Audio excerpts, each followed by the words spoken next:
Colonel, six pack Lapadat. We got Amelia Potter, Eric Helms back for Sheffield's preview show. And this is the women's edition.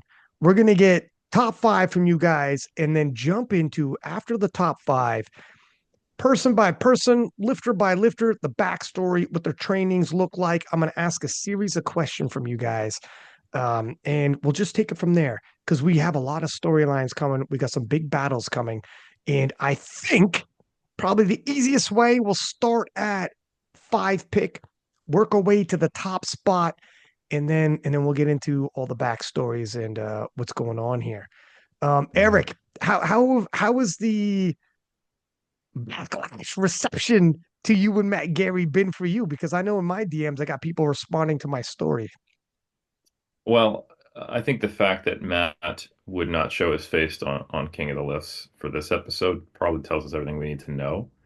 I don't think he actually has a lot of confidence in his decisions. I think he just kind of, dug his heels in, you Yeah. know, just I've known Matt a long time and he's a stubborn man. So, once he's made his decision, he's just gonna have to, eat it. So I don't think he could face me. I think that's the reality. I've heard maybe he's coaching at Sheffield, he's flying there, he's in Europe, yada Yeah. yada yada. But we know what's really If he happening, shows, folks. if he shows now. Yeah, yeah. Watch him pop it. Yeah, exactly. We'll see. So I imagine he's concerned about his role as UK head coach. That's going to be on the line now, depending upon how the top 1-2 spot goes.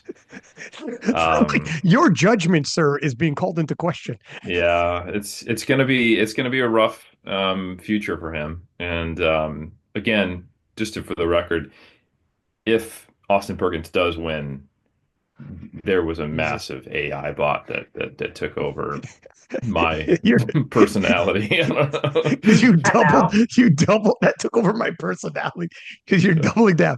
We'll do the recap show and your Wi-Fi will be cutting out all of a sudden. And you're That's right. I'm just gonna go but dark on the internet for a month and then hope people that's forget, right. So yeah. That's right. Yeah. I mean, obviously Shell and Perk were both in my DMs posting those stories, but it is what it is. I'm so happy that we had an opposing opinion on this. Otherwise, you got to ask people to steel man a case, which is good, but not quite as good as when Matt full-heartedly believes. I can't wait. I know Penn is listening to that as well. I'm like, oh fuck yeah. I agree with everything you just said, Matt. But and Not biased at all. Yeah. little preview, Jonathan Garcia. Let me tell you something. Jonathan Garcia, I just recorded this podcast. We're going to move right into this one, but little preview. Jonathan Garcia came on. He is a reserve for Sheffield, and my man dropped some of the spiciest one-lining sound bites on Penna, on Kasimsan, on Shell, on like my man came out shooting like holy freaking smokes. I've never seen Jonathan quite this spicy, and yeah, I'm interested in seeing what his Sheffield stay is going to be a lot like your some of your engagements, Eric, after a podcast, but he was even spicier. You Well, now you I were got to worry dropping about F Matt bombs. Gary too, man. So, Yeah, that's I'm right. concerned there's going to be a cabal of powerlifters now and coaches as well, and perhaps the entire UK team Yeah. all coming after me. So, yeah, I might just only be on King of the Lifts. I'm going to have to retire as a powerlifting coach just so that I'm At not, close least to a people who could physically assault me. but all right. Let's dive into it. We'll do the Okay. top fives. We'll start with number five. Now, this is the best of the best in the world, world champions. Who's rounding out the top five? Let's go, ladies first. Amelia Potter. Who do you have for number five? so number four and number five for me at the moment are like I've got a slash between them because I really wasn't sure, and it is two 63s I have in four and five. I think who I'm going to put in fifth for me is going to be Alba. I think the storyline of the 63s is going to be very exciting. They're going to be pushing each other a lot. Um, Alba has the advantage of, being a junior, of we really don't know her top end. She's been putting kilos on, and she's such a talented young athlete. I've watched her kind of come through powerlifting since she was a junior. So I feel like I've watched her grow up a little bit in it, and she has really continued to push herself and grow. And I think she's in a really strong position to be in one of those top spots for me. Eric, how about your M- number five pick? My number five pick is actually my friend, hometown hero, 2023 uh, Sheffield champ, Eevee Corgan, rounding out the top five. I think, we saw what she did, 8 for 9, not taking her last pull at Worlds. We've seen her in training. She's totaled 485, and we've also seen Evie's one of the lifters, and I really do appreciate this, who shares a lot of her SBD days, her top lifts. You Mm. know where she's at, and we've also been able to see where she's at multiple times now relative to her training than where she is in competition. And based upon where I'm kind of projecting she can go from that and knowing how competent all the people in her corner is and how consistent she is a lifter, with kind of where I'm projecting some of the other lifters, I think she's going to be in that in those top spots. It is very tight clustering and kind of like the 3 to 5, even 3 to 6 range on my spreadsheet that I kind of worked out. So I don't have a tremendous amount of confidence that she'll be in that fifth place spot, but that is my current prediction. But I could see her, um, you know, up a place or two or down a place or two as well from there. Probably more likely up, but yeah, I have Edie with a really stellar performance coming in. You know, getting to take all 9 lifts, which we love to see at Sheffield, and crushing it as consistent as she is. So I'll give a couple notes on both those lifters. First off, I checked in with Joey Flex and his athletes. One of them we just mentioned, so I'll give you the goods. On Alba, Joey Flex, after Open Worlds, felt like she had a lot more than she had shown. She finished off the podium, but a decent showing. But he said he knew she had more. Impressed. I think you should go to Junior Worlds. Not everyone, once you go into the Open, you're a junior. Sometimes you don't look back. He knew in his heart, he had told me before Junior Worlds, she's got more in the tank. I feel like she should do Junior Worlds. Let's see what happens. And we all know what she did. Absolutely steamrolled everybody. Um, would have won every single weight class and except for 84 plus and would have podiumed as an 84 plus with the total she put up. Just a monster. Checked in with him on this one. He said another level up. We're going to see a big total from Alba. Now, Alba's doesn't post as much as some of the other lifters you might see, but I know coaches are usually confident, but you wouldn't. He seems confident. He seems confident with Alba. So let's see. I'm excited to see maybe a star is emerging there. In terms of Evie, she did post up in December 485 total in the gym. That's a 1 kilo total. Relatively smooth though. Evie hit, I got 205 in mid December for a deadlift. 107.5, which is a, or sorry, hit 110 in mid December, which is a PR for her, and hit 170 pretty smooth this week. 171 is a PR. So she's smoothly hitting 485 this week. This week doing this. So where she might end up, put a pin in that conversation exactly where you guys think her total might be. But to your point, we're not working off of triples to try to see where her top end is. We're seeing her singles. It's a lot Yeah. easier to jump ahead and make an estimate on there. Let me get your number four. Eric, we'll start with you this time. Yeah, for me, this is where it gets difficult. I don't want to spoil my whole top four, but let me just say that the battle of the 63s is going to be really awesome to see.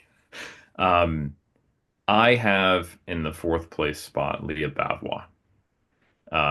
And this is I've moved the these top four around a lot in my mind. Top, well, you again, I won't spoil it, but I think each one of the 63s has something very strong going for them. Leah Bavois is it's Leah Bavois, for God's sake.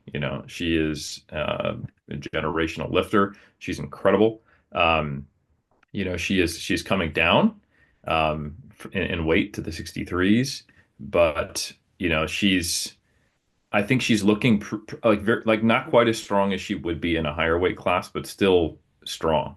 And like if you look at some of her lifts, there's a bit to see here and there. So I expect her to maybe not quite do like peak what she'll be able to at 63 in the future. It'd be interesting to see what decision she makes for weight class long term. But I predict her being good for a potential squat world record. Um, which I think is at 213 currently, and I could see based upon her training and trajectory that she might be able to nudge that. I don't know if she'll be good for the deadlift currently, and her bench is looking on point. There's been some good lifts she's done. Some of them have been a little touch and go, but still. So I see her in that fourth place spot with a pretty high total, close to maybe as high as 570 if things go really well for her. So I think it's more of a top end than necessarily my prediction, but I think that's what I've gotten in the fourth place spot with with obviously very little confidence in that actually being her final placing, but kind of where I eventually had to stick her. It's interesting. So some notes on Leah Babwa. Leah, her previous PR, we have a 213 here, and we've seen her squat 210. Or she hit 213.5 in November, Mhm. 125 on bench, was a monster bench press, pulled 220 and 231, which let me pull up Leah on just to fact check her own notes here. But she's also posted about struggling. She's had lower back issues, glute issues, and had to do a rallying point, a comeback on that. Mentally, it's been difficult for her. So it hasn't been. It's hard to tell. It's hard to tell. She does look strong for sure. And Leah Babla's top end. I mean, she's a world champion in two different weight classes. Ordinarily, you would probably peg her as a favorite, but you have a young upstart in Alba whose progress is very difficult to track because it's happening so fast. You got a matured Megan Scanlon who has really come into her own and looks like she's leveled up. And then Leah, we're not entirely sure. Is she Mhm. 100%? Will she be on the day? She certainly could be. She's got some big lifts in the tank, but she has been struggling here and there. And she said openly in her post that she has. Interesting, interesting, interesting. Amelia, who is your number four? Yeah, so, following suit, really, not the same answer, but again, another 63. I think 63s this year is going to be a similar storyline that led up to Sheffield last year with the 69s, a really big fight within them. Who I have in fourth is Meg. And this was hard because for me, my second, third, and fourth really, and honestly, second, third, and fourth mainly really moved around until we started recording. When I was like, okay, I have to cement it in place. So it was really close and to her being in my top three. But for all the points you've just made, Meg looks so incredibly strong. I do think people are still somewhat underestimating her because, like you said, Leah is a generational um, lifter. Alba is, the young gun coming in. But, Meg is incredible and she's looking so, so strong in her training. And I think she really has the capability to perform and put something up huge on the day. Um, and like I said, between any of my top five, again, if you put their names in a hat and it came out in a different order, I would be happy with that as well. So she is cemented in my fourth, but again, it's so close. I think she's going to have a phenomenal day, and if she does, she could creep up that ranking for sure. And if you're hearing these numbers, we're talking about Leah in terms of PRs. We're using 63 kilo PRs. And here's the big discussion. The last time we seen her as a 63 was all the way back in 2022. We're in 2025.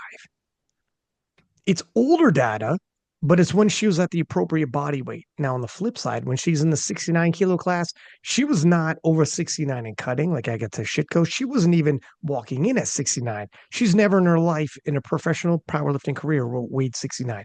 She'd be 66.5, 66.4. So it's not a big cut.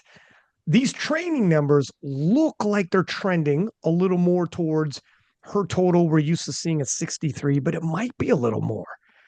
But her total more towards 63 is definitely within the ballpark of what we've already seen from Meg and we've already seen from Alba.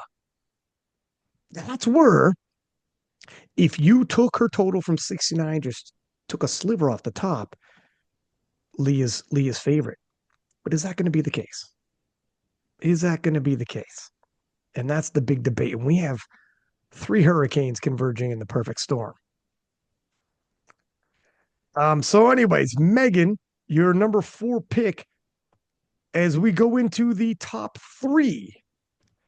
Amelia, who do you have? So my person I have in third, and I think the only reason they ended up in third is because they made the job harder for themselves, and it just goes to a testament of themselves and as an athlete, is Sunita. And her training's been on fire. Obviously, at World, she bumped up the total a lot to 731. She didn't necessarily need to, but Sunita is the kind of athlete who she'll still come to Euros, she'll still compete, even if she doesn't necessarily need to quote unquote need like have to, basically. But we've all seen that 218 kilo, 700 pound squat in her training. She's posted some stills of some big deadlifts, which I know we were talking about before, but we saw her really push some big deadlift numbers as well. And I think a lot of people talk about Sunita, they think about a huge squat, but she's really been working on her deadlift, it seems, as well. So I think she can put up a really big total, but because of obviously the way that Sheffield works in percentages and the fact that she moved the total up by so much, I think that might have hurt her in a little bit, in my opinion, of just reaching that gold and silver position. But if she has a good day, which she's looking really strong to do so, I think she could definitely end up on that podium. So let's talk about that still. Mhm. So 280.5. yeah, so it was yesterday, I think, on her story, she posted, okay, I just did a 780.5, 780, wow, imagine, 280.5 deadlift. And so I was very excited to click through the stories to see it. And there was one still of it on the floor and then one still of it locked out. What happened in between, I'm not so sure. And I'm not sure why the video wasn't put up because she's actually very open about uploading her lifts. So I'm not sure what you think of that. Well, so I'm looking at it right now. This might be just clever marketing. She put, if I get 1,000 subscribers on YouTube, I'll post this. So maybe, I mean, look at like I had said before, this isn't 2005 where we post stills, we post videos now. But it looks, looking at the still, it sure as heck looks locked out, knees, everything all the way back. It looks good. And if you're doing it to boost up your YouTube, makes sense to me. We see this happening. So I don't think it's trying to cover up now that I take a look at the story. And thank you for directing me there, Amelia. But 280.5 is absolutely monstrous. And now is the time I might as well tell you what Joey told me about Sunita as he's giving me a rundown of his lifters here. And I'm not saying anything out of pocket. I won't mention numbers or anything he said like that. I'm just giving vague that he'd be comfortable with that you could probably glean off of their stories anyways. But training's gone phenomenally, as 280.5 would indicate.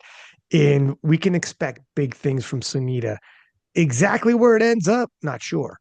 Not sure. Obviously, she posted up a monster total at the World Championships. So she's got her work cut out for her. But Sunita, I got a feeling could surprise people because her progress has been absolutely phenomenal since working with Joey Flex. And she might have stirred herself as the strongest woman in the world and pull a Jesus Oliveras and become tested, untested. Who knows? Who knows? We'll see. Ryan, what kind of total would she need to be the strongest woman in the world and pull that Jesus? Do we know what the current best untested is? Yep. Let me pull this up right now. Maybe as I do, Eric, do you want to give me your number three? Yeah, and I just, to kind of stay on topic, Sonita is, well, if I say just outside of my top five, then she's where I have her. But um, let's just say if she could pull to 80.5, she would be probably top four. And the I don't know if anyone's actually watched her YouTube because it's good. Like, and there's more information there, more training lifts, a whole bunch of lifts that she's posted. You get a little more of her lifting than you would on her Instagram, and of course, she's an incredible lifter. So I would encourage people to subscribe. She's just potentially going to prove herself to be the strongest one in the world. So anyway, joy to watch lift, and she did do 260 for a triple on deadlift. So 280.5 is by no means out of the question. But the fact that it is a still, it makes you wonder if it wasn't hitched or if the lockout was a little tough or whatever. And like, yeah, let's find that 1 second before it slipped out of my hand or something like that. And I'm not saying that did happen. In fact, I would say that's probably not the case. But we also have to think about like what's the strategic move for her and what makes the most sense. She's potentially going for the highest total of all time. That might be something she's looking at. She's obviously in a battle with Brittany, and there's also the deadlift record that's right there.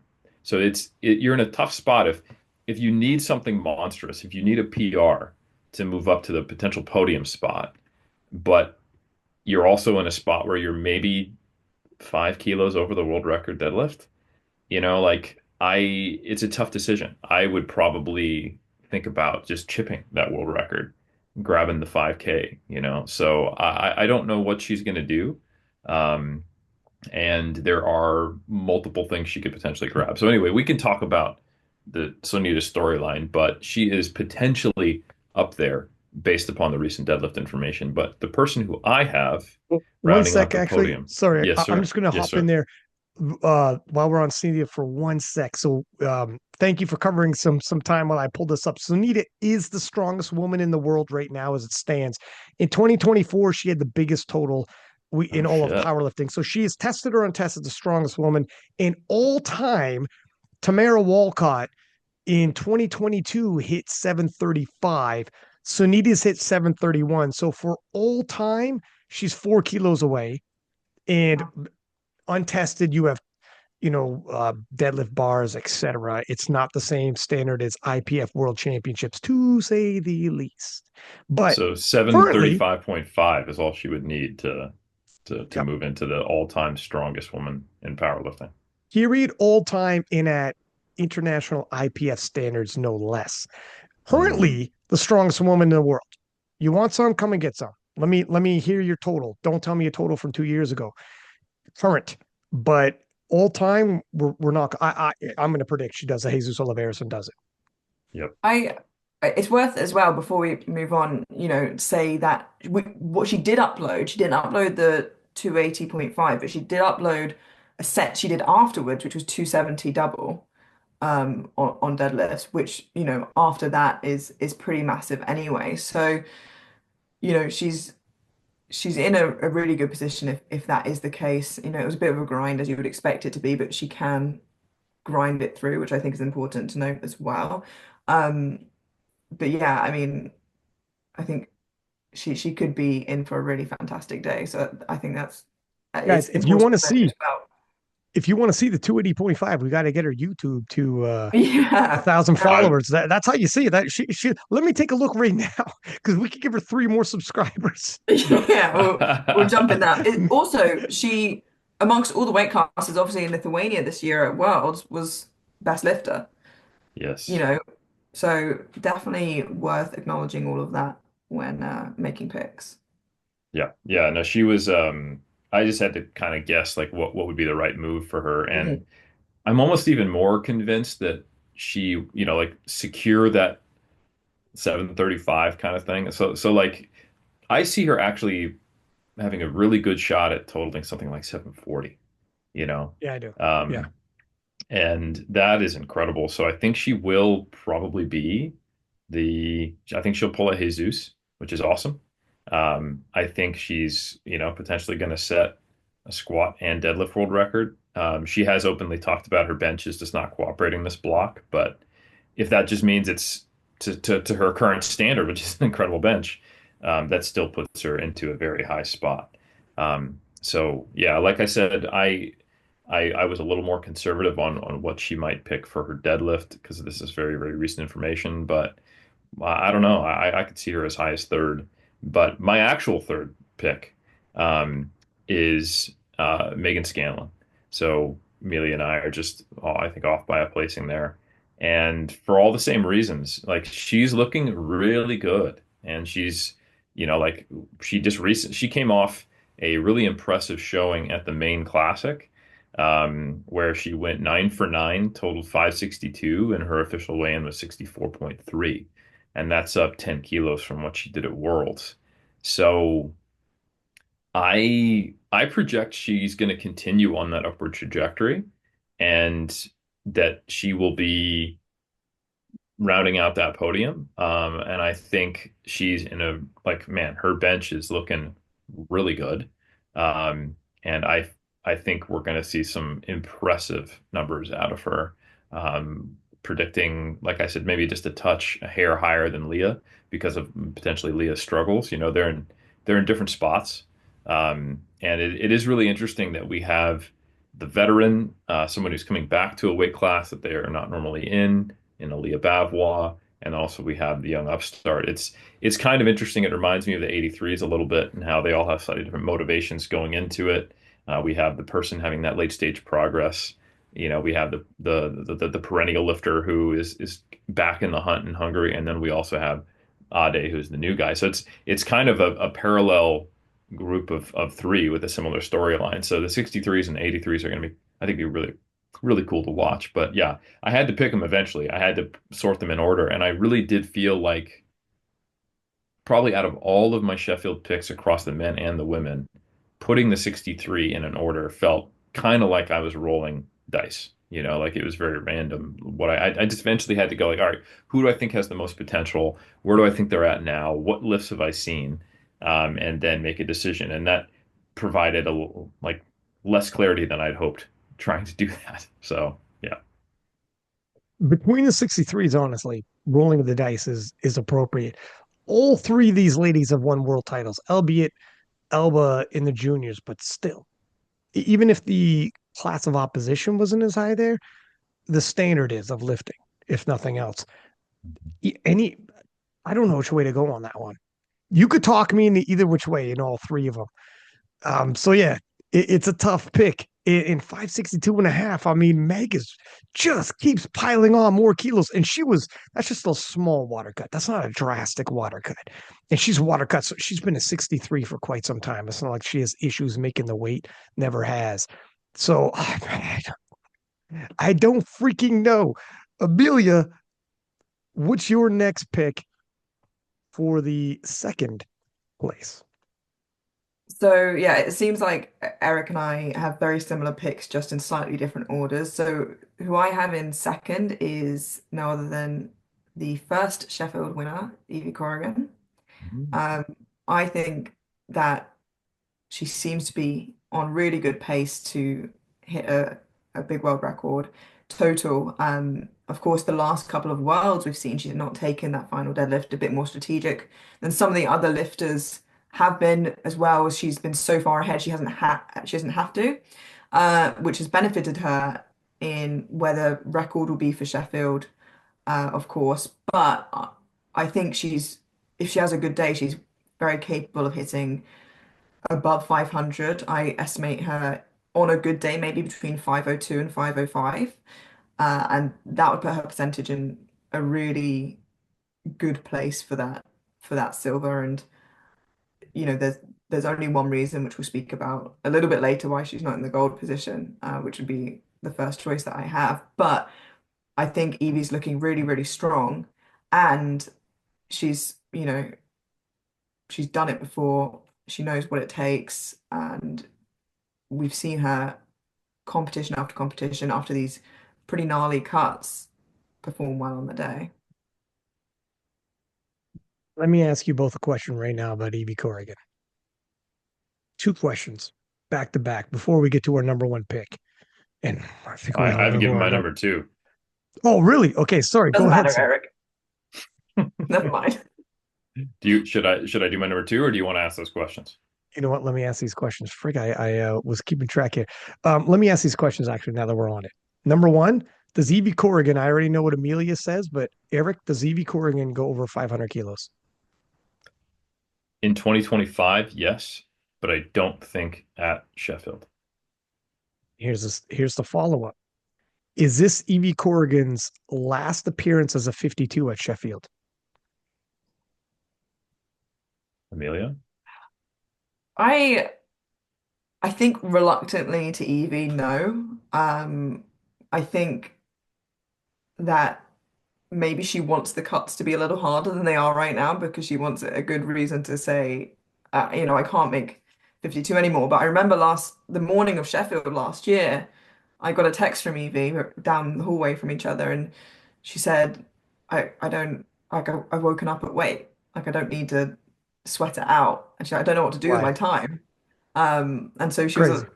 she was closer than she wanted to be, I think. She didn't know what to do with herself. I said, I'm going to breakfast. I can't imagine you want to watch me eat. She was like, no, I've got nothing else to do. So I had a very boring plate of beans to make her feel better. But she I think she will still do maybe another year, at least as 52, in my opinion, because the cuts are tough, but I think she's gotten herself around it pretty well at the moment. This is obviously Eric's world and he has insider information, I'm sure. But I can tell you before Eric goes, which is probably going to reveal the cards, she told me last time I seen her, it's getting, I think it was at Sheffield, it's getting easier. Now, lots, look, that was a year ago, but I remember at Sheffield her saying it's actually getting easier. It's not getting harder, which you would think would be the opposite. More weights you lift, more muscle mass you put on, you just naturally going to get bigger. But Eric, what are your thoughts? Well, I'll give you a perspective on body weight regulation, less so than so people can kind of think about what goes into this. Um, so I think powerlifters focus on the cut itself a lot, like the final water cut and like waking up at weight and what Amelia was talking about. And make no mistake, making weight is not fun, especially if you have multiple kilos to drop and it involves getting in the sauna and all that. But I think what some powerlifters deal with at the level that we're at in 2025 is actually just staying lean and what that requires behaviorally 8 months out of the year, not necessarily when you're close to comp. And I think sometimes when you're closer to comp, it's actually easier because you have a proximal goal. Um, and it's like, all right, well, I need to be on point. I'm lifting, and here we are. And the only hard thing is that maybe you were not as good at keeping your weight in a reasonable spot in training, and now you're seeing your numbers come down a little bit. But Eevee is very lean, and there are a few other lifters in the same position. It's not just the water cut. It's not just the weight cut. It's that you have to kind of think about how you eat all the time, and it's sort of like living somewhat in contest prep for bodybuilding 24/7. And even when you have gotten your macros higher, you've walked your calories up, um, the satiety signaling, the appetite signaling, the regulation is different when you're really, really lean. So it's kind of like you might be eating enough, you might have enough energy availability, you might be able to sleep and all that good stuff. But each time you have a meal, you might be thinking, I'm going to stop eating because I know I'm supposed to, not because my body's actually giving me the signal or because I feel satisfied. And that does wear on you eventually. But at the same time, like those physiological signals are competing with how well do you ingrain these new behaviors? Do you know which foods tend to give you more energy and satiety for longer? And are you, like someone who is able to uh, have some environmental changes that really support that. And I know that is something that takes time and it gets easier, but there is a point where it can only get so easy. So I don't know. It depends basically on how annoying is life for Evie and just being lean. And I think she's managing it extremely well. And it really comes down to, an athlete's express this type of thing to me, I say, well, like, what's your why? What do you have left to do? How important is this to you? So I think it will probably come down to how many goals does Evie have left? What things does she want to do in the class? Um, is and how close is she to them? Like if she thinks she has a legitimate shot at going 500, which she absolutely does, and if she thinks she has a legitimate shot, maybe at going 520 and having a 10 times body weight, then she might hang out there as well. I think I expressed earlier that I do think the first earlier, like 2 episodes ago, that I think the first weight class in the women's division that we will see a 10 times body weight total will be the 52s. I don't know that if Evie's going to be the one to do it, but I think if she thinks she could do it, she'd probably hang around because that is some pretty historic accomplishment. So I don't know, but I think if anyone is curious about what might influence someone's decision to stay at 52 or go to 57, that is what they need to be thinking about, not kind of just only what's going on in that final week. And what are your thoughts? Does she stay 52 next year's Sheffield? Is she 52? Maybe. That was a me answer, Eric. Well said. All right. What's your number two, sir? You like how committal I So was there? Matt Gary's listening to this being like, fucking coward. Coward. Yeah. Plant your pole in the sand, damn it. That's right. Young man. Yeah, no. So okay. My number two pick is Alba. And this one, I will admit, is probably based more on vibes and trajectory than necessarily hard data. Um, I I think right now we've got I think that Alba is on we're catching her on an upward trajectory, and I'm just trying to predict how high is it going to be. And given that I think Megan is making very good progress for being a veteran lifter, but relatively, I would say predictable, because I don't think anyone would predict that she's doing this well. But I think I know. I have. That's not true. I have in my mind, I have told myself what I think a reasonable projected increase in her total and where she's going to be at is. With Leah, she's doing really, really good. And like you said, Ryan, you could absolutely steelman a case where her in her best condition is the top of the 63s. But there's just some chinks in the armor right now. She's struggling a bit, but I still think it's going to be very, very good performance. And Alba is a little bit more of an unknown, and I'm rolling the dice on her because I am just seeing her on this continuous upward trajectory, building confidence. She's posting some training, not all of it, but what I do see looks very good. Her squat is moving up.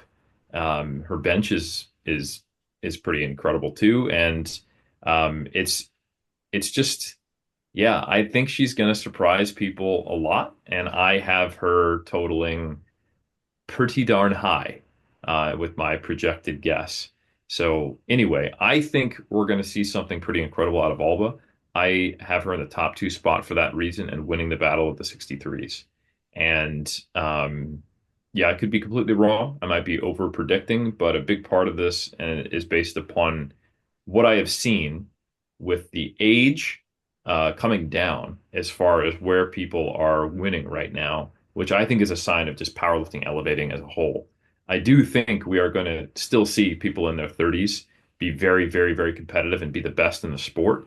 But I think it's going to be the folks right now who are juniors and then just coming out of the junior weight class who are projecting over everyone. And we can think of a number of male and female competitors who are doing that, who are going to be just insanity in their 30s if they can stay healthy. So I think Alba's on the rise, and I've got her in the second spot for that reason. Yeah, Alba's previous PR in squat is 193 kilos. She moved 190 casual. Like she's far beyond 193 right now. To your point, it's difficult. Like I seen a 127.5 bench late in October. She's hitting the 130s. Where's she now with these? Some of it's she's not posting as much as some, but I get the feeling as well. If the trend is like that, she hit 220 comfortably in December for a pull. In comp, she's hit 227.5, but that 220 was super duper comfortable. I mean, it's she said she'll say in her post, like, I've never felt this strong. These weights have never moved like this before. Something big's coming down the pipeline. We just don't fully know how big. So you're right. We're rolling the dice a little bit with some of these 63s.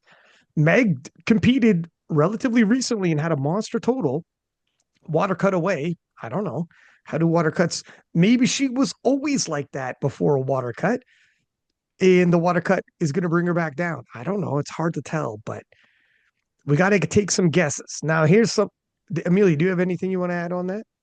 I was just gonna say, I think Eric and myself have, like you said, a very similar top five. And if I had to switch my picks out for Eric's, I'd be happy with the order that he's put them in as well. But with Alba, I think what we've seen from her, the only stroke against her would be obviously we saw her this year compete at Open Worlds, then Junior Worlds, one which she didn't really have much competition at, and one where she had very harsh competition at, and we saw which one she did better at.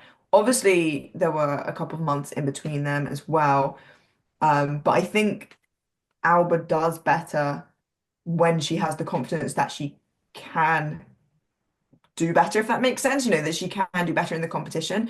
But I think going into Sheffield, she feels good because now she knows that she's up there with the big dogs and that she can play amongst them. So I just, I thought it was worth mentioning that we saw that slight discrepancy between competing with the opens and the Hmm. juniors. But if anything, that's probably just helped her know that she can fight up there. But it'll be interesting to see when she is head to head with them again.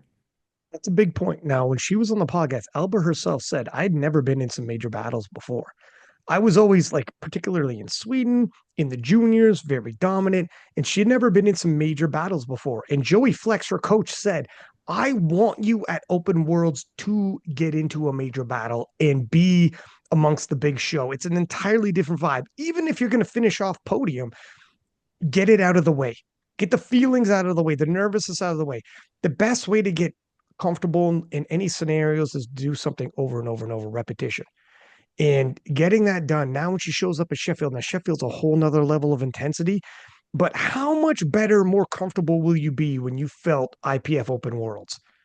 Can you imagine if all you've done is Junior Worlds, then you skip Open Worlds straight to Sheffield? Talk about jumping into the deep end. To your point, Amelia, look at she said herself, previously not used to these high intense battles. I think Joey's suggestion, get this out of the way now, because pretty soon you're going to be forced into the open. You still have the juniors as almost a safety net to show up and show out at a world level. And it worked out as best as they possibly could. And the plan worked to get as much out of Alba as they could and get as much out of Alba. It got her to Sheffield. So the plan's working. And it's one of those ready or not here I come moments where Alba's she'll either be ready for it and everything of the past got her ready, or very least, I mean, even if she comes in quote unquote third in the battle of the 63s, it's Leah Bavlo and Meg Scanlon. I mean, there's no knock, there's no losing really to be like, yeah, I mean, I got bested by Leah Bavlo and Meg Scanlon. Well, I mean, that's nothing to hang your hat at and be shameful about, especially to Eric's point at her age. Meg Scanlon, mid-30s, Leah, 30, Alba, 10, 15 years younger than these ladies. She's the future. You got nothing to lose. Rack up these moments. You're only going to get better. It's only a matter of time for Alba. Is that matter of time January 25th? Oh, we'll find out, huh? Immediately, it's like, fuck, that's God damn it. That is a little over hyperbolic, over the top. Here we It's are. I'm fair. getting a little excited, Amelia. Forgive me. Um, all right. Number one pick. I think we all know who it's going to be, but we have some discussion points on this one. Eric, tell me about Agata Shitko. I know both you people probably seen her say 635 could be there. As a 69, excuse me, as a 69 kilo lifter, 635? Amanda Lawrence, for reference, is in the 640s. She's talking about knocking on the 640s door as a 69 kilo lifter. She's talking about 601 total would be her openers. Just a reminder, 600 kilos won Sheffield for her last year. In 1 year, were we actually at this progress? I'm going to ask you both. Or is this her getting a little too optimistic? Eric, what do you think? We mentioned this on the men's preview show that Rory specifically said that when a lifter comes on King of the Lifts and says, I'm going to total X, Y, and Z, he specifically thinks, okay, cool, let me knock that down on purpose.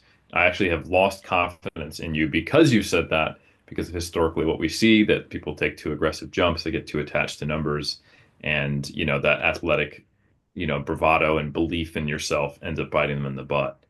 Um, the Terminator ain't like that. She is here. Okay.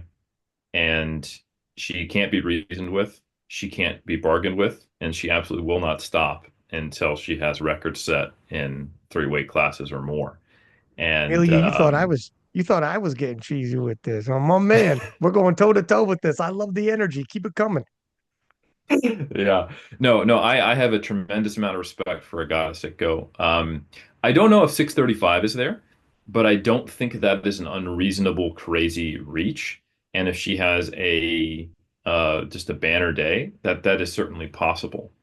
Um, so obviously I do have her in my first spot, and I do have her winning, but perhaps not by as much of a comfortable margin as other people think.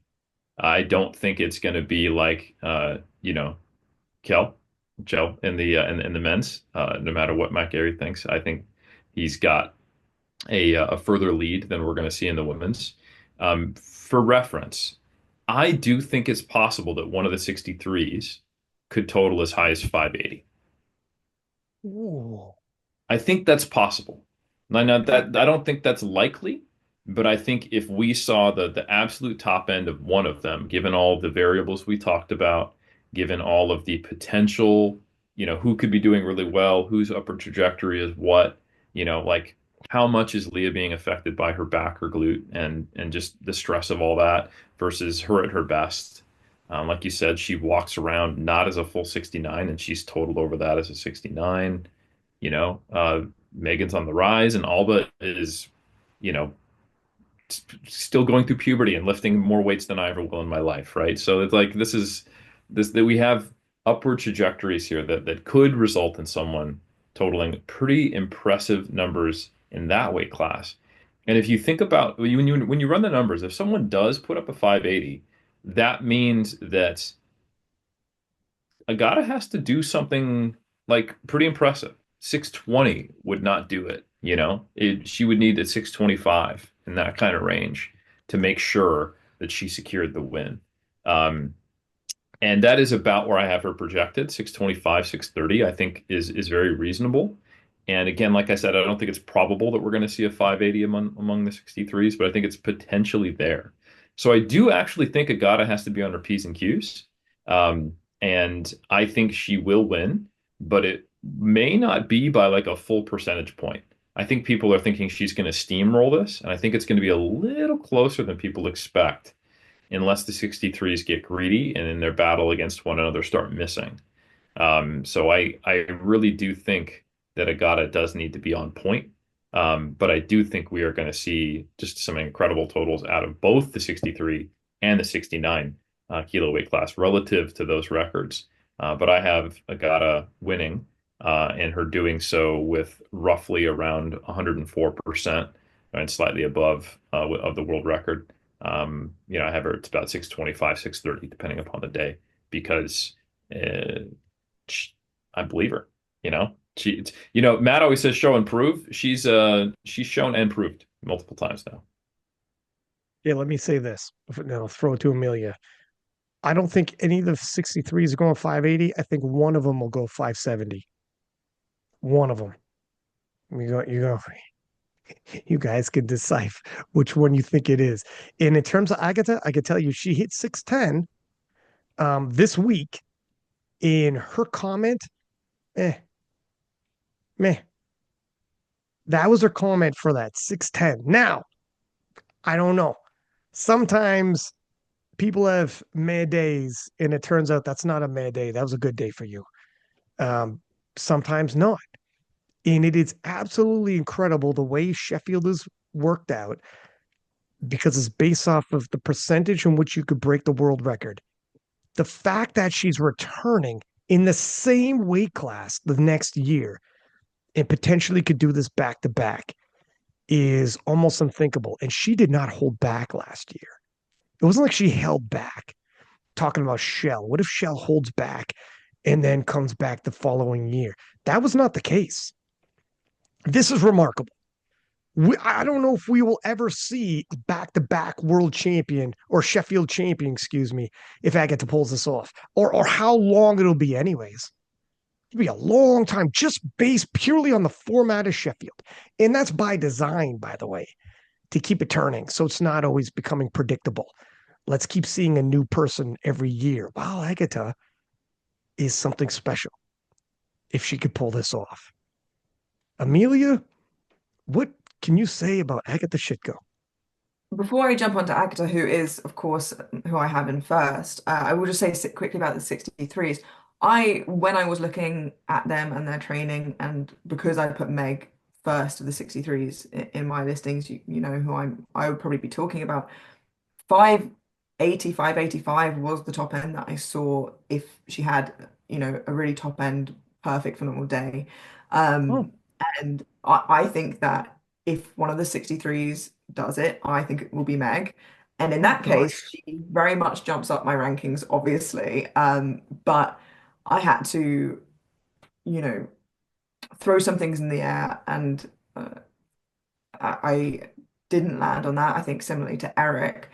But I do think if the cards fall in her favor, 580, 585 is in Meg's wheelhouse on a perfect day. Um, I'll put that out there. But with Agata, again, really similar to Eric, I saw her top end at 625 to 630. I don't think as a result 630 is out of reach. Like we said, if anyone's gonna claim big numbers and get them, it probably will be Agata. Um, the numbers that I put down to find 625 was 215, 160, and 250, roughly those. But I could see, if she has a good day, 5 extra kilos on squat, 5 extra kilos on deadlift, or 2.5, spread, wherever they might go. But I think she's perfectly capable of between 620 and 635, depending how the day goes. She's phenomenal. Honestly, she has record in all three weight classes, and bench in the 69, 76, 84. She really is not slowing down, and she has had her best competition since she has dropped down to 69. She had never gone 9 for 9 before the day that she won Sheffield. That was her first ever 9 for 9. And since then, she's absolutely smoked competing. We know that she loves to compete. She competes as often as she can, really. Um, and I think she's phenomenal on it. I agree with Eric. It's not going to be as much of a landslide as people think if the 63s show up, if, Eevee shows up, if people have these phenomenal days that we're hoping that they do. But I do still see her winning. And, that'd be, like you said, a back-to-back winner. It'd be absolutely incredible how far she's pushed that percentage up since before 2024 Sheffield. Um, it's just incredible. Can I just say, Ryan, that the bench press makes no sense? Like it just keeps going up, even though she's, dropped weight. And you know what? Like I have her down for a 160 bench, just like Amelia. My number's almost exactly the same. I think I just took 5 kilos off her squat and added it to her deadlift and to get to the same number. But the bench it moves so fast and it's so big for someone who weighs 69. It is insanity to me. And I think it's because I remember at 2023 Sheffield, she was really struggling with the new depth rule, and she got one lift past and it was like, oh, by the hair on my chinny chin chin. Now it's like she figured it out and okay, let's chuck another 10 keys on that. I'm like, what? Like where what's happening, So it is no, it is quite incredible and we are seeing something that I think we all just need to take a moment and go like, wow, this is nuts. So, yeah, I can't say enough good things about Agata, and I am really excited to see what she does. But yeah, to the 63's credit, Ryan, I don't know that we're only going to see one 570, I I'm like the Rory of the bunch right now. Usually I'm hyperbolic. well, it's just really interesting because I mean, Alba is on a high, she's on a very upward trajectory. Leah's struggling right now, but I mean, like, there's no reason to believe she couldn't total like that if we just look at what's on paper and what she's done, just, a water cut away from that. I mean, she's also struggled with cutting weight in the past, and I think that's a bit of a stigma attached to her. But, you know, I have a spread of most of them falling between 560 to 580. Like that's kind of where I think that those people are going to be, and that is well over the world record for that whole spread, Oh yeah. So yeah, and yeah, so I think it's going to be potentially something where Agata does need to look in the rearview mirror for a second. I don't think it's going to be her just full out in front, but even then, winning Sheffield, even if it's by less than 1%, is still nuts to do 2 years in a row, right? Another Insane. thing on I gotta sorry, go ahead, Amelia. No, I was just saying it's insane. I also just had a thought as well, which just adjacent, I suppose. I would love to see how it pans out, Agata to go up, not just back to the 76s, but past that to the 84s and battle Amanda. Okay, so let's put a pin in this for a second. We're gonna talk about that. That's a good topic. Before we get there, let me just say Agata leading into this holding 250 as a 69 is still that's 551 pounds. And that's what she pulled in prep. I remember her posting saying, because even she can't believe some of her progress. She was like, I think I'm starting to turn into a deadlift specialist. It's crazy her progress. She can't even track it herself. She's been on the podcast talking about, I come into the gym and week to week to week. She's shocking herself, like, how the heck? The body weight goes down, the weight still goes up. It's absolutely freaking incredible. I don't know how to quite summarize this in my mind's eye on what her full potential is. And she had this week at 200 kilos squat, 160 bench, and 250 pull. And I don't know what a taper will do for her, or I mean, if the weight cut, whatever. It can go either which way, but she's an absolute phenom considering those are numbers in the 69 kilo class. Now, if we talk about Amelia moving forward, you mentioned Amanda Lawrence. Let's talk about Amanda Lawrence. I could tell you something. So in January 9th, she hit 250.5 kilos squat for a double. She's benched 127.5 for a double in November, and she pulled 260 January 11th. At least that's when she's posting them, anyways. Exact points when these were hit, I'm not sure. But Amanda Lawrence also, I could tell you, highly motivated to prove a point, Joey said. Now, there's a lot of talk on Amanda. We've all said Amanda Lawrence, not all of us have said, but a lot of us have said on this podcast at least, Amanda Lawrence is probably the most decorated lifter in since the IPF Classic era. I believe that to be true. I think Eric, you've said that. I know Rondell Hunt's come on here and said that we've had these discussions. She's probably the GOAT with her resume. The amount of world championship wins, best lifter awards, world records, dominance, and she emerged on the scene back in 2019 against Daniela Mello in a sensational battle. She's had battles. It's been a while. Victim of her own success. That's why welcoming I got the shit go possibly to the 84 is perfect. She could use this. She needs a star that everybody's behind. And she's motivated. She's motivated to prove a point because while all those accolades get attached to her, and those accolades are justifiably attached to her, there is some talk since, was it 2021? Her overall total has moved PR total 1 kilo. Is it 2021? I'll pull it up right now. Eric, are you pulling it up, sir? You covering me? You got my Yeah, back? What's going on? so she totaled 646 in 2020 at the Gaines Giving Open.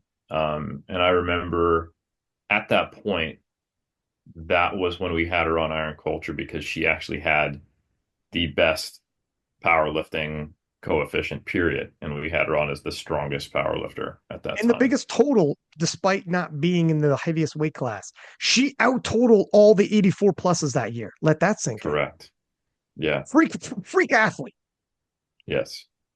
But So it has been since, and then, we didn't see a 645 out of her until 2023 at Sheffield.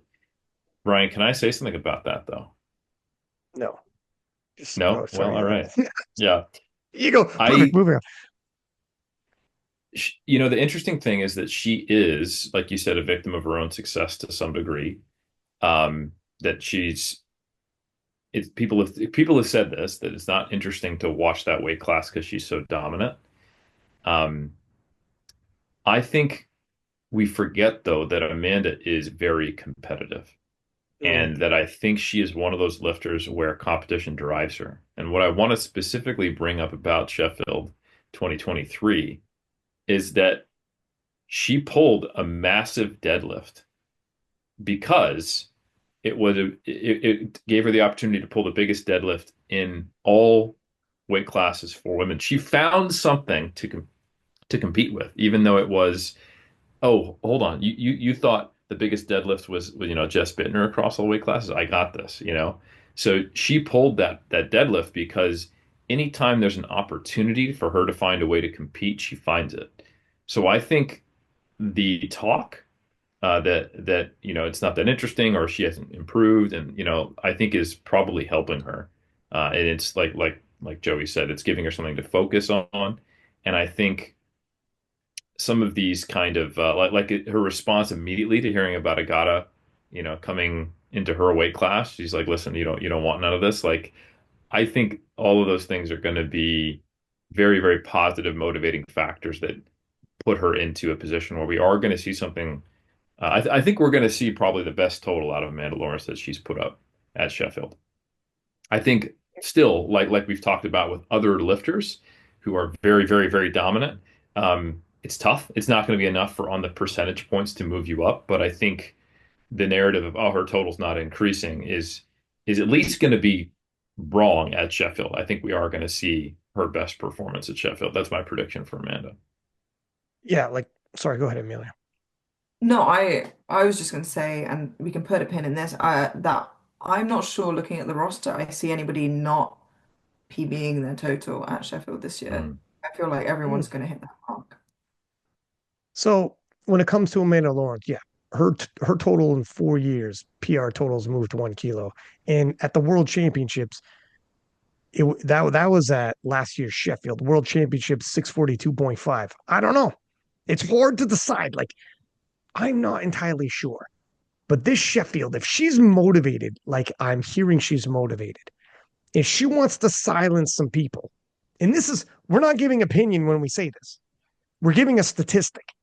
This isn't this isn't hating on Amanda Lawrence, for God's sake. If it's sports and you can't give sports statistics, what are we talking about? This is a stat. This is a factual stat. Moved 1 kilo in 4 years. Here's the opinion. She's got the best resume I've ever seen on the women's side, possibly the men's and women's, and she's the GOAT. That's my opinion. But I'm also allowed to give a stat. Can't do that. What are we talking about here? We have to be honest. And this has become a storyline. Why is this a storyline? Because of a statistic. That's it's we you have to say what the storyline is. It didn't emerge from nowhere. We all love Amanda Lawrence, but we need to see. She needs to move this. If this Sheffield, this is her point. This is her proving point right here. She's in a unique position. Nobody's expecting her to break the world record by a crazy percentage because she's a victim of her own success in that respect. She's been at the top for so long. That's fine. That's okay. But this is the proving point right now. You silence people and show the good hard progress that you can put on your total. And she's got to take that total likely into the 650s. If she doesn't, Agata Shitko as a 69 is getting oh so close. Where originally Agata at 613.5 when she won Worlds as a 76. Yeah, Amanda could smile and say, my friend, you're getting a little too cocky. Pull it back. You don't want this. But as if Agata as a 69 hits late 620s or my goodness, 630, and you're still hovering in the 640s, people are going to start thinking maybe even if you drop the hammer, put your foot on the gas, you're not going to be able to increase the spread. And Agata doesn't have a moving target. She has a sitting target. And Eric, can you reason with Agata Shitko? Can you put fear in her heart? No, she's the Terminator, not a sitting target. There's no No. reasoning. What was the line you said? Well, it's not the line I said. It's the line that Reese Kyle Therm- said, explaining to Sarah Connor that she needs to be viewing this differently. There's no reasoning with the Terminator. Can't be reasoned with, can't be bargained with, and absolutely will not stop until you have the higher record. Man, So, to save well, humanity. You're protecting humanity now. Push this total into the 650s. No pressure. that's No right. pressure. But it is a storyline for the future, isn't it? It's a glimpse, and that's what makes it far more interesting is the layers to the background of this and what the implications are. And I wonder if you were asking me, does Agata completely forego the 76s and go 84 after this Sheffield?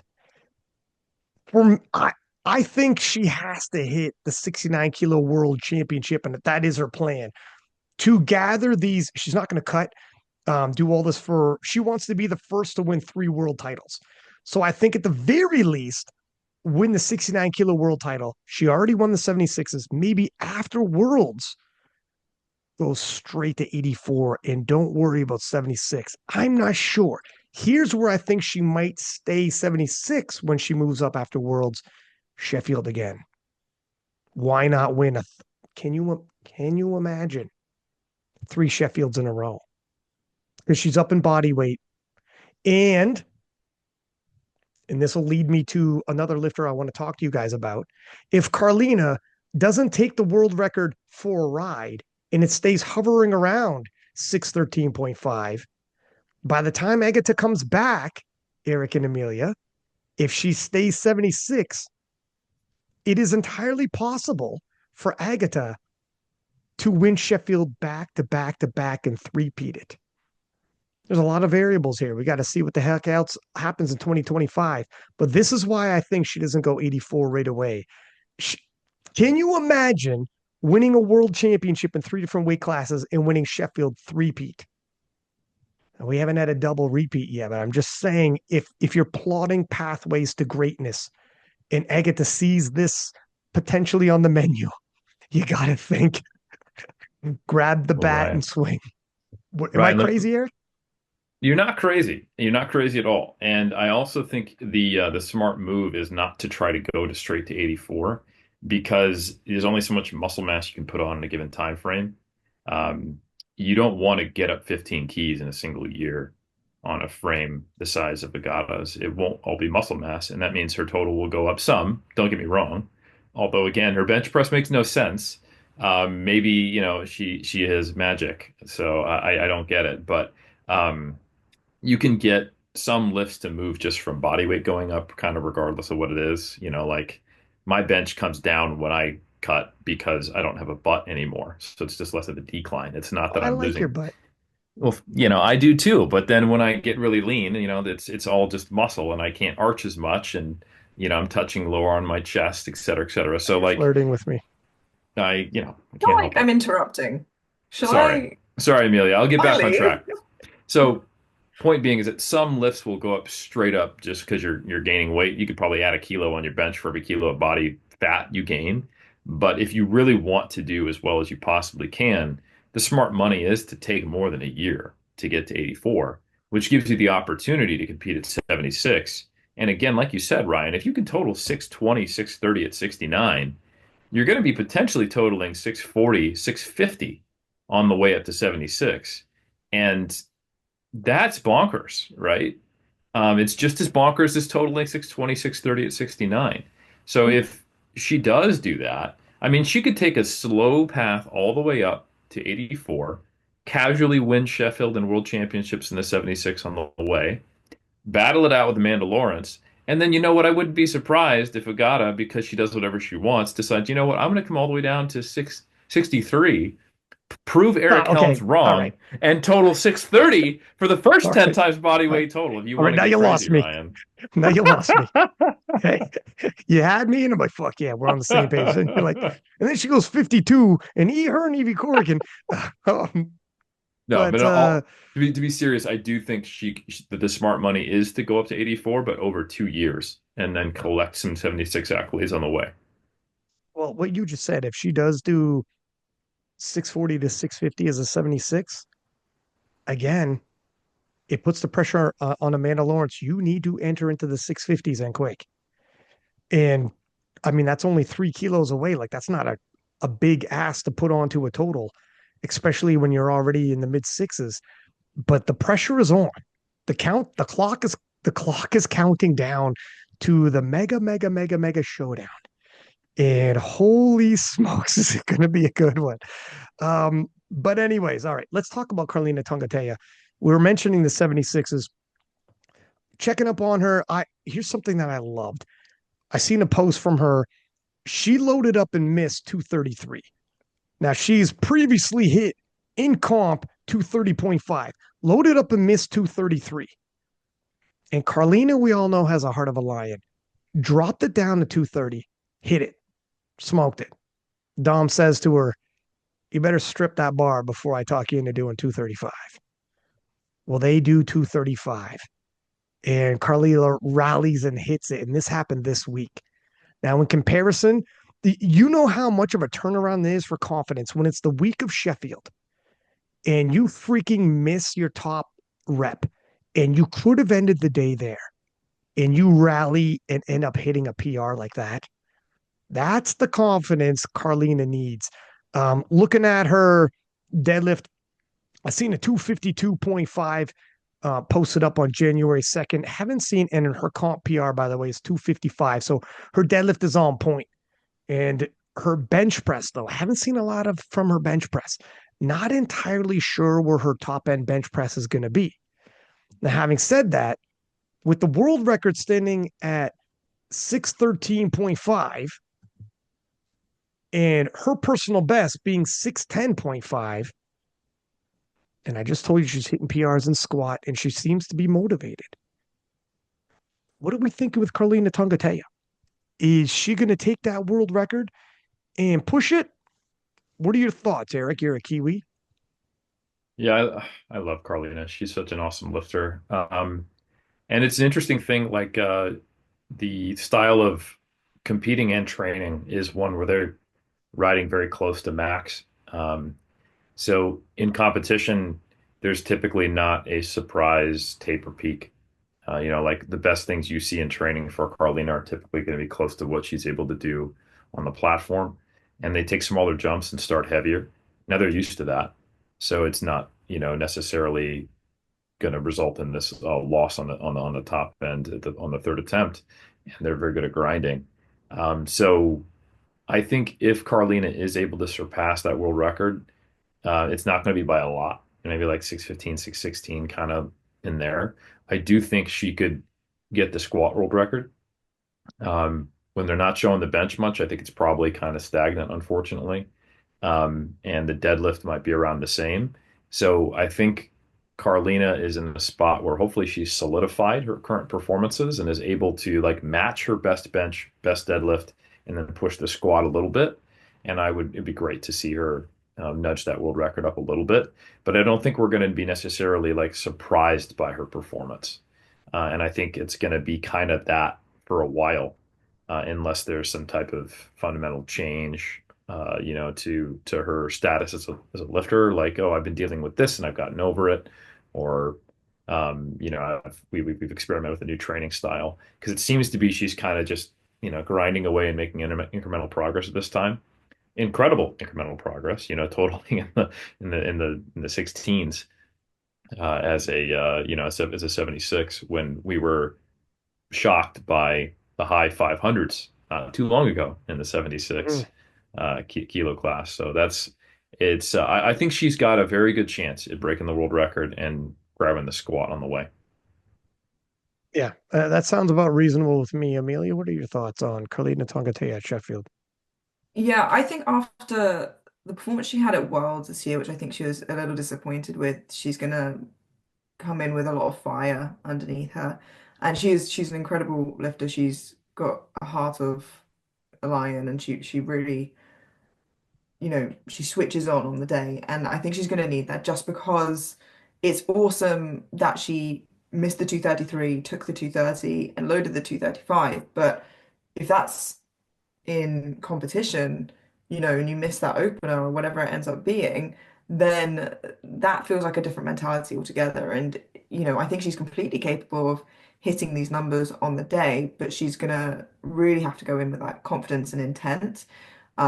Because the difference between missing 233 in training, then, hitting the 230 and rolling your eyes and being like, there it is, feels very different to okay, we've just missed X squat at Sheffield. And Mm. that's not me saying I don't think that's not me saying that I think she will miss certain squats at Sheffield. I just think it's a very different feeling and she's just gonna have to go in with intent. I agree with Eric. I think the numbers we see a lot of the time in her prep are quite close because she trains at top effort a lot of her training, a lot of the time. I do think she completely has it in her to break that world record, but a similar sort of number, as Eric said, 615 to 620 at that very top end. But it's hard to say having not seen any of her benches. But I think for sure she'll take that world record squat. Should all go well. Yeah, I think that's all reasonable. You're right. In terms of look at 233 is going to be your last attempt, not your second. So if you miss that at Sheffield, that probably means you don't have another squat afterwards. You can't miss. You can't miss. You can't do any mistakes like that at Sheffield. That's not a second attempt weight where you'd come back with 235 on your third. No one is ever going to do that. However, the confidence she gains by hitting that, she now knows I'm a fighter. The second attempt feels tough. I could battle back. And to your guys, both your points, she is kind of like not totally like Penna, but somewhat a similar style to a lifter in terms of her training. And she's got a lot of heart like Penna, where she will miss, come back, and hit just through sheer willpower alone. I also agree. I think it's going to be incremental advancements. She's at the top. This is what happens when you're a world champ. You've been number one for a couple of years now. I understand she just lost Agata Shitko, but she's at the top nevertheless, battling for either number one or number two for the past couple of years. So the advancement, unless you are Agata Shitko, usually becomes more on the margins. But I do think she's going to break some world records and put on a hell of a show, and she might be rallying back, et cetera, after miss a lift, come back, whatever. She's got heart like that. Now, Amelia, let me ask you about Bobby Butters, fellow Brit, got the call. I had her on the podcast. Like Bobby is freaking as lovely a human being as you're going to ask, multiple time world's medalist. In terms of somebody who may or may not be overtaken by the moment, Bobby has been in so many world championships, medaled at so many world championships, so many European championships. She knows the standard. She's been in big battles. It's in her backyard in the UK, so time zones, travels, etc. The crowd is going to be rallying behind her. She's got a lot of things going for her. What she doesn't have going for her, she didn't know she's going to be competing until relatively recently. God bless, she's going to step up, and we all know how fiery and a competitor that Bobby Butters is. I checked in on her. Bobby, how's the training going? She hasn't been posting a lot. Now, that doesn't mean she's not training. And you know, listen to her podcast. She works, she's very busy, and it's not her number one thing to be training on social media. That's just kind of more the natural ebb and flow of Bobby. But she says all things are good. She'll be ready to put on her best. Doesn't sound like she's got any injuries or anything like that. Her biggest total right now, 591.5. A couple of years ago, the world record was 595. She might be pressing 500 if she's at top form. Amelia, what do you think? Well, we obviously had our nationals just a couple months ago in November, and Bobby went 8 for 9. It was a big fight between herself, Joy Namani, and Adejoke. We got really strong 57 contention at nationals this year, so it was a big fight. So Bobby missed her final pull, which was for 200, and would she had got that, she would have ended on 501.5 for her total.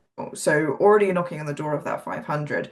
Um, to your point, she didn't know she was going to be put in. I think a lot of the time the reserves, in most cases, other than this year, think, okay, I'm a reserve, I'm going to sit there, I'll prep anyway, but I'll be there just to watch and just in case sort of situation. So it's hard to say how switched on mentally she would have been during that prep. I mean, knowing Bobby, I think there's a very small margin of her being switched on. Like she's always very switched on, always very engaged in her training.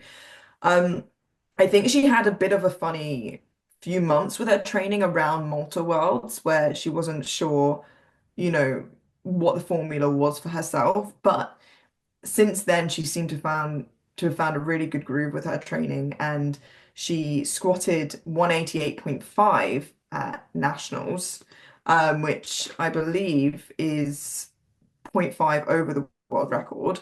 So even if, she's coming in as a bit of an underdog, she definitely has that shot at taking, 5 grand with that world record squat.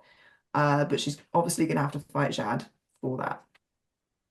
We're going to have a good old fashioned squat bottle. Bobby, while probably trending lower on total, can definitely contest for that squat world record, collect the bag there, and offer some good old fashioned resistance. Eric, she mentioned Jad Jacob, and you had mentioned previously early. I remember, no, it was the year end podcast, actually looking back, the passing of Stanley Oden. We were all not sure if Jad was going to even be at Sheffield, Stanley being her coach. And Jad, for a little while there, was not posting, understandably, came back posting online and said, the last time I had talked to him, we had mentioned Sheffield prep and what the Sheffield meant. I can't pull out. And that's some pretty heroic talk. And since then, Jed has reemerged and been posting in the stories, and the lifts are looking pretty good. Some of the lifts that I caught from Jad in November, she pulled 230, 225 for a PR double in early January. PRing, doubling in the deadlifts, 185 kilo squat early January. Amelia already said the world record is 188. In that 185, just a few kilos away from the world record, looked easy. That's January. This isn't a long time ago. This is on the other side of it, real close to Sheffield. So we're seeing some very high end stuff from Jad Jacob. Of course, with this type of situation, last time she was at Sheffield, Stanley was there. And when she originally started posting, she was at a different gym. Now she's back to the old gym where Stanley was at. I'm not sure. It's very difficult. This is tragedy and triumph all mixed into it. It's inspirational. It's heartfelt. It's heartbreaking. It's everything all at the same time. And she's the reigning world champion in every 57 kilo clash at Sheffield. She's never lost. She's always stepped up. But this is going to be different. And being able to find good key days in training is inspiring. Showing up at Sheffield, I don't even know what kind of feelings those are going to bring back. I don't even know what that's going to be like when you actually show up at the event and you remember last time you were there. You remember last time you competed. You remember almost every time you competed, and he was there, and now he's not. I'm not sure what this is going to be. Um, what are your thoughts on this, Eric? You spoke very, very well on it when we did that recap. I think from what we're seeing with her posting and her saying, like the last time we talked about it, we talked about Sheffield, I can't pull out. I think it gives her a strong why. And athletes turn strong whys into PR fuel. And I think she's going to crush it. I think Jad's going to do very well. I don't know if she's going to come away with the squat world record. I mean, it's not like the deadlift where you get multiple change attempts, et cetera. It's going to come down to like probably whether her or Bobby has the difference in lot number and the auto chip goes up when one hits it and then we'll see. So who gets to go first? I think it could go either way, but I think we're going to see a world record squat fall and I think there's a good chance she'll get a world record deadlift and I think Jad is going to do very well. I think she's going to really rise to the occasion and I think she has some very strong motivation to do so. So as tragic as it is, I think it's something that is going to allow her to total well into the 500s. I could see her totaling as high as in the 520s, which would be Ooh, pretty cool. Yeah. So I think Jad's going to do very well, and I'm excited to see it. And the only thing she won't be able to do is to beat Bobby Butters in the unofficial physique competition. So Bobby Butters is probably the clear favorite for winning the women's side unofficial there's bodybuilding show. the Um, bodybuilding side of Eric. I tell you what, Bobby Butters is one of my favorite lifters. She's humble, yet she's incredibly aggressive. She turns on the platform into just a absolute beast. She's doing her PhD in sports science, and she's walking around just looking like she could win the Miss Olympia title all the time. I mean, how can you not love Bobby Butters? So, it would be great to see her cross into the 500s. I think she can do it. I think to some degree after the squat, she's running her own race, and Bobby is extremely consistent, very good at making lifts. So I think this is actually a prime opportunity for her because she's not necessarily going to be battling for going over the total world record. I think as we see Jad, in my prediction with Jad doing so well, is that Bobby takes her best shot at the squat. I think they probably both break the world record, but only one of them can end up with it by definition. She crushes the bench, and then she's able to pull the right number, put the right number on the bar to where she gets the best total you've seen out of Bobby, and has a little bit of redemption after the British champs. Jad Jacob currently holds the world record 519.5. And despite the adversity she's facing, seems to be in top form, even hitting some PRs very close to the world record. Amelia, what are your thoughts on this? I mean, from what I've seen of Jad's training, she is looking really strong. Like Eric said, she's got really high motivation right now. Um, I think based on her prep and should all go well on the day, I also see her going into the 520s with that how easy that 185 was a few weeks ago. How good her deadlift's been looking. I think she could hit into the 520s pretty comfortably as a result. Um, yeah, I think Jad could have an absolutely phenomenal day. She's put up such a good performance at every Sheffield she's been at so far. So I definitely see that, and I don't think that's going to be the only battle we see going back and forth for world records. Maybe one goes for it and then the other, only obviously one person can end up. I think it's worth noting that, both Brittany and Sunita have unofficially broken that world deadlift record as well. Before I know Eric's pressed for time. Before we let Eric go, let me fire a couple questions at you, Eric. Tiffany Sure. Chapon, Jessica Espinal, took her world record at Junior Worlds, 433.5. Jessica Espinal, named Sheffield alternate, will be there in attendance. That just makes it all the more spicy. Where the world record holder and arch rival of Tiffany Chapon is going to be there. Tiff has not been posting much, not on Instagram, not on TikTok, not anywhere. But I checked in with Penna, and Penna said she's training like crazy. Obviously, very motivated. Does Tiffany Chapon reclaim the world record? I think she does. I don't think by a large margin, but I think she will. Tiffany she hasn't really had to do these head-to-head battles where she's pushed herself to her absolute limit. And I think she doesn't need much to push above. And I'm actually more excited to see the next showdown between Jess Espinal and Tiffany Chapone because I think each one of them kind of on their own can just nudge that world record up a little bit. But when they go head to head, they're both going to have to pull out all the stops, and we'll see who has the higher top end. But I do think Tiffany retakes the world record, which is going to make for an exciting showdown between the two of them later this year. One last question for you, then I'll let you go.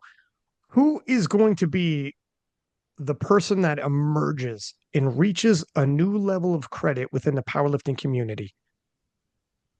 I think it's going to be Alba, and you probably saw that by me putting her in second place. You know, when I really had to just evaluate who's going to be at the top of these 63s, I went, I just think there's something there that's going to be more than we predict. So that is who I have my eye on for this coming year, kind of the rising star based upon her age and the rate of progress.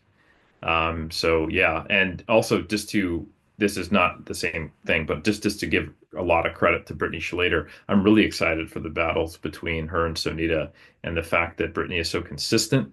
And I do think they're going to bat around that deadlift world record, which will be interesting. I don't know that we expected that to be something that would be battling out, but based upon they're both just trending upward on that deadlift, that'll be really interesting to see. And I think Brittany's going to do very well for herself, but I don't know that it's going to be enough to be super high in the rankings. But I think it's going to be awesome just to see her coming back from like I just remember when she won her world title and people didn't really give her the credit, and now she's just in another stratosphere and the whole class has come with her. So I'm really excited to see the 84 plus battle between her and Sunita. Even though I do think Sunita is going to come out on top, I think they're both going to do very well for themselves, and they both have earned that whole class a level of respect. So I think it's really good to see the 84 pluses generally, and then also Alba. Those are things I think we're going to keep our eyes on a lot, and I think those are invigorating women's powerlifting a lot. In addition to, of course, the Terminator. Okay, well, thank you for being here, Eric. We'll let you go. Me and Amelia will touch up on those points, and we'll talk in the DM, sir. All right, guys. You guys have a great rest of the podcast. Thank you. Yes, sir. So, Amelia, you heard me ask Eric his opinion.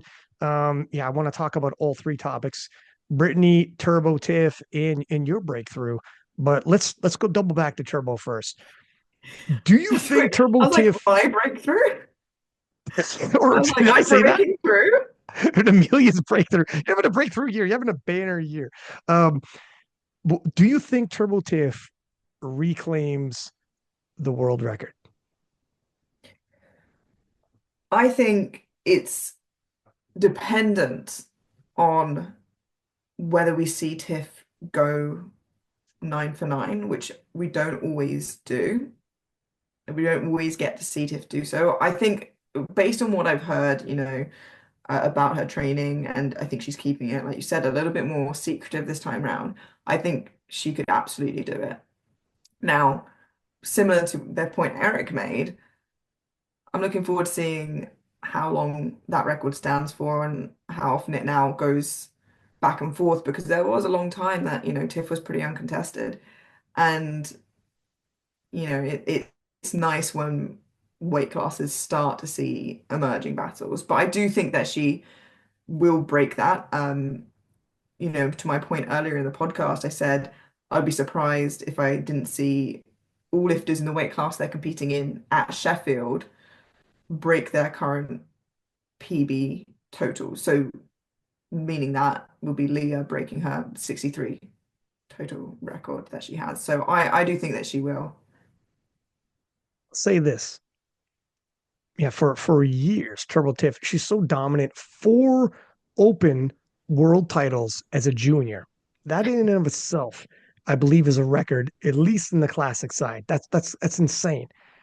But right now, she's never been more vulnerable. Not because anything's happened to her, because something's happening with Jessica Espinal. Talk about a rise and ascension to the top. And if Turbo Tiff, even though Jessica Espinal isn't lifting, or she may not be, I should say, she's an alternate, she might be, who knows. But even if she doesn't lift, it's Jess's world record Turbo's got to take. The rivalry still continues. And the fact that Jess will be in attendance watching Can you imagine a couple camera cuts to see Jessica's response to watching? It's perfect. It's Amazing. absolutely perfect. And if Turbo Tiff doesn't break that world record, it makes the showdown at Worlds that much sweeter. Should Jess make it to Worlds, can you imagine the hype that now Jess has the world record? Turbo was unable to take it back. I don't even know what the odds would be if you posted the odds at that point. I'm not even sure.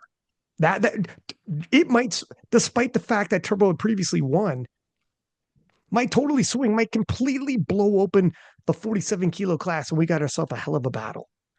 A rivalry emerges. And one of the questions I was going to ask Eric, we ran out of time, but was what rivalries we think might emerge from Sheffield. Now, I was going to make picks because I'm commentating and I'm following the queue. I'm a huge UFC guy, and the UFC commentators don't make picks if they're commentating the event. But I could do the topic pieces like this. And I'm going to double down on, I think Alba will be a breakthrough star. And I think 2024 and the momentum into 2025 January, she already is on the top of everybody's heads, on the tip of everybody's tongues. She's just what she's doing has been phenomenal progress. And I think she's going to rattle some people. And honestly, even if she doesn't win the Battle of 63, she might still achieve that. It's Leah Bavois and Meg Scanlon. But if she actually beats in the biggest, at least biggest 1 day event in all of the sport, possibly biggest event period, and beats Leah Bavois and Megan Scanlon head to head, head up, I think without a doubt, in terms of progress in the credibility within the community, got to, because Agata Shiko's already what she's done an absolute killer, but Alba has a very serious opportunity there.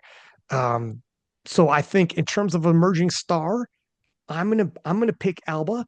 And in terms of a possible rivalry to break out, and I didn't have a chance to ask Eric, but despite the fact they're not going head to head, I think the possibility is the 47s between Turbo Tiff and Jess. No, I would agree with you there. I think, like you said, having Jess most likely should all go well for the 12 athletes that are there, and that we hope it does. Probably sat front row, looking up, eyes locked on what Tiff does. I definitely think that is a rivalry I see growing out of this.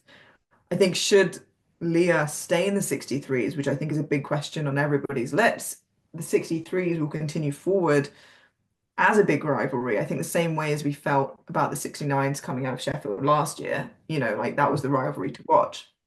I'm in complete agreement about, emerging star. I think not even just because Alba is incredible, which she is, but also I think a lot of the lifters that are going to do phenomenally well at Sheffield or just are there have already cemented their names very much in powerlifting history. And I think Alba is starting to poke her kind of head up to the people who maybe weren't really paying attention to junior lifters, which I think a lot of people overlook for sure, because there are some huge stars in the juniors that we see at Junior Worlds, Junior Euros, just all over that are starting to come through. And I think at Sheffield, Alba's finally kind of going to put a stamp on the open world of powerlifting, and people are going to take notice and go, okay, this is what the juniors have to offer, and it's kind of scary.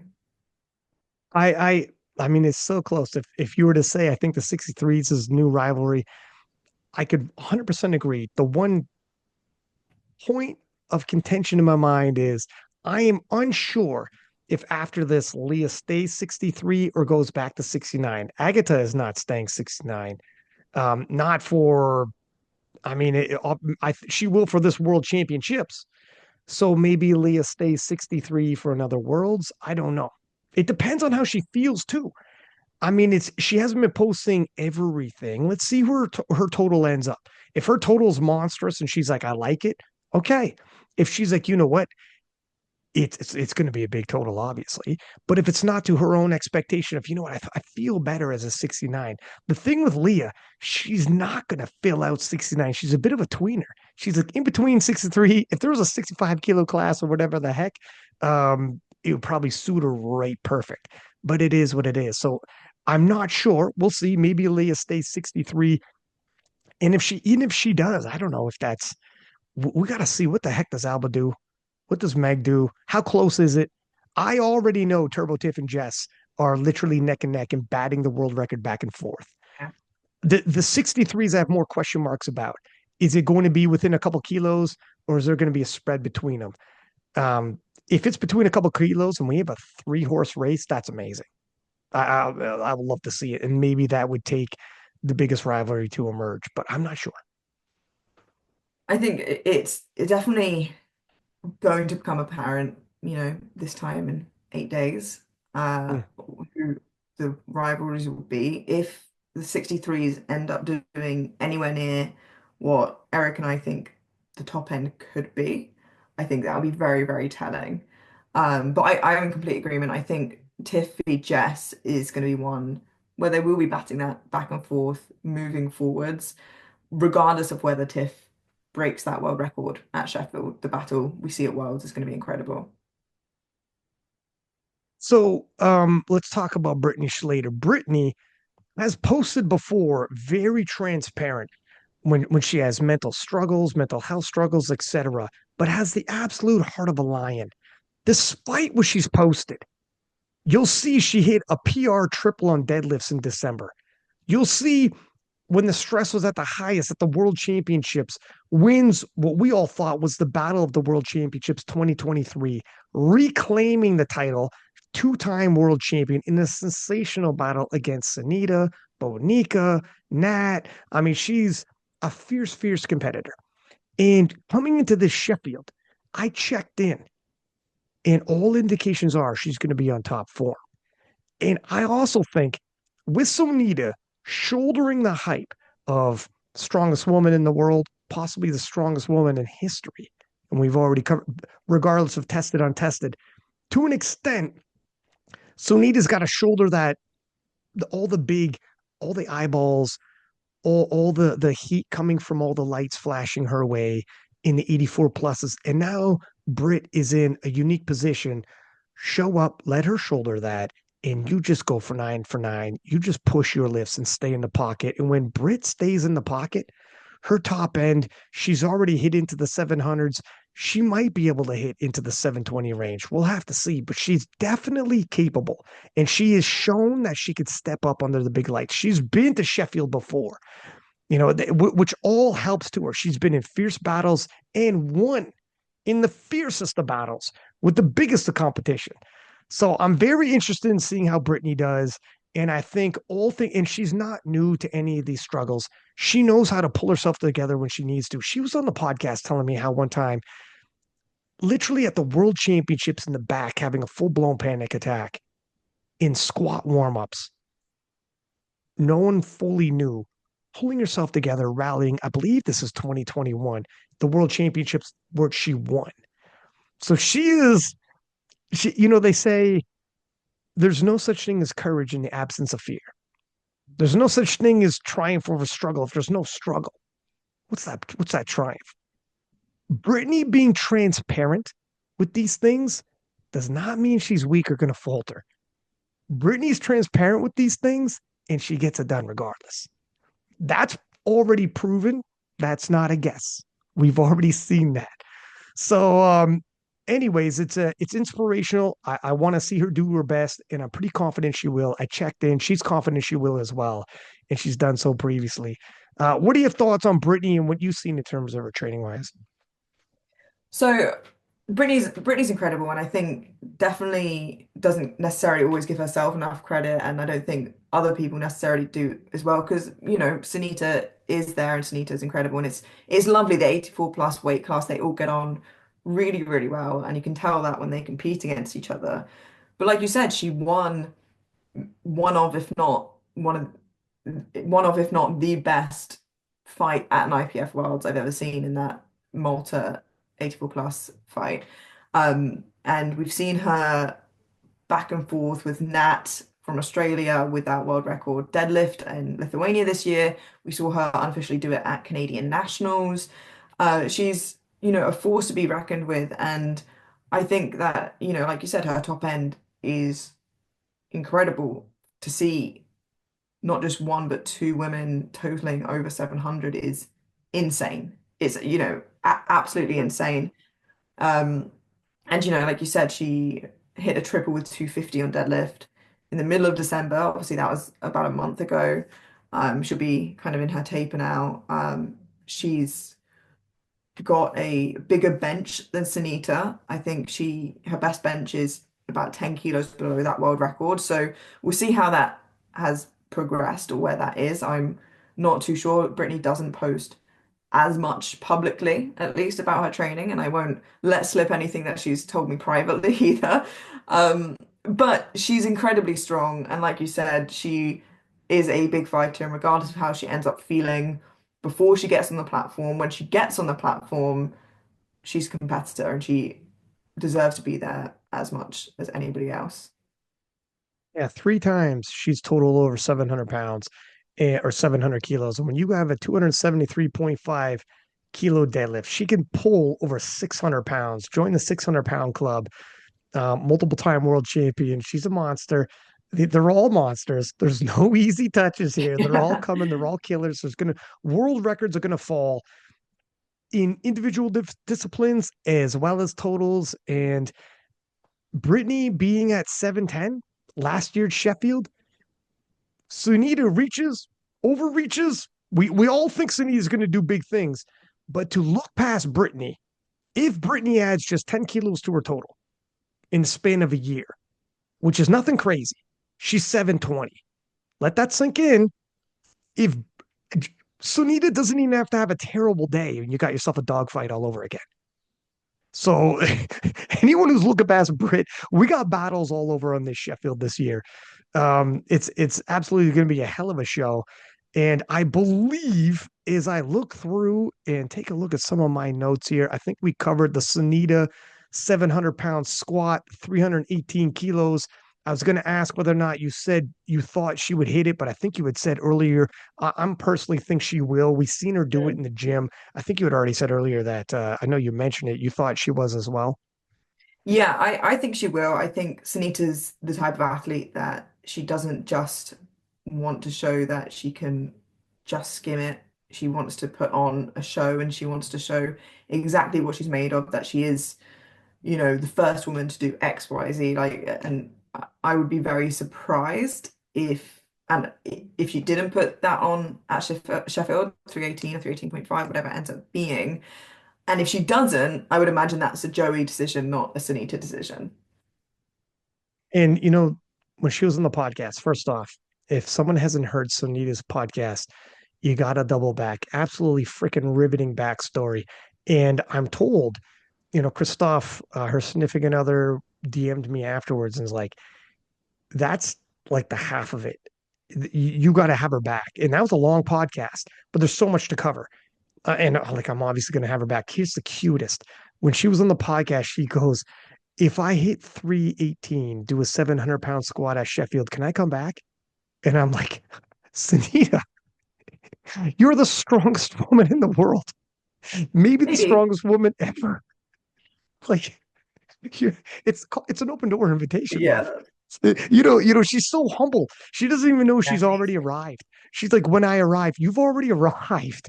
And she's an excellent storyteller. Like her stories are, even her story of Malta, her story of 2024 Worlds, her story, like her backstory, the way she dives in, riveting storyteller. Some people have phenomenal stories and can't get it out the best. So you kind of help them, you do questions, follow-up questions, and you get there. And you get there.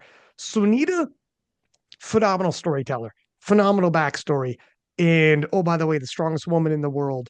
And come Sheffield, might be the strongest woman ever, tested or untested, regardless.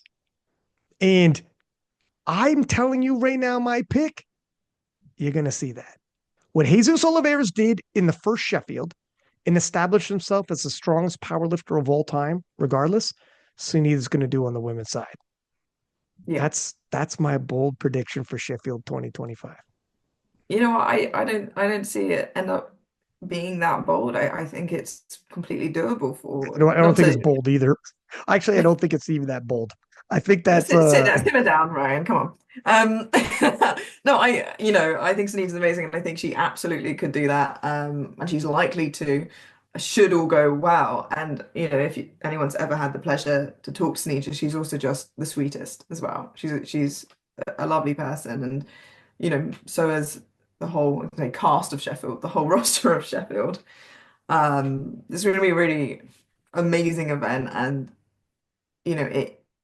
You wonder how many times can we see them to continue to push these records, and every single year, not just at Sheffield, but at Worlds, at Euros, at NAPFs, etc., Asians, everywhere, they are pushing past these limits, and it's getting so much more exciting as a result of that. You wonder that, and then someone like Agata comes around, and you're like, well, we got to rethink everything we thought we knew. That's how that's how it goes. And because powerlifting is still comparative to the bigger sports, relatively niche, I guarantee you there are monsters out there just waiting to emerge. Monsters out there that'll be like, oh, is that the standard?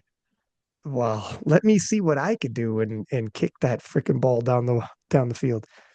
Yeah, well, we're starting to see some of those juniors come through that I think are those people. And Hmm. like I said before, if you're not watching Junior Worlds or keeping up with any of the juniors, you're missing out on a big chunk of not just the sport, but the future of the sport that you now watch, which is the Opens. Because, like Ryan said, there are those people that are coming through that are just, phenomenons. Well said. Well, with that, we conclude the Sheffield Women's Preview Show. Thank you for listening. And as per usual, please do subscribe, give us high ratings, and until next time, six pack Lapadat, six up, and we are out.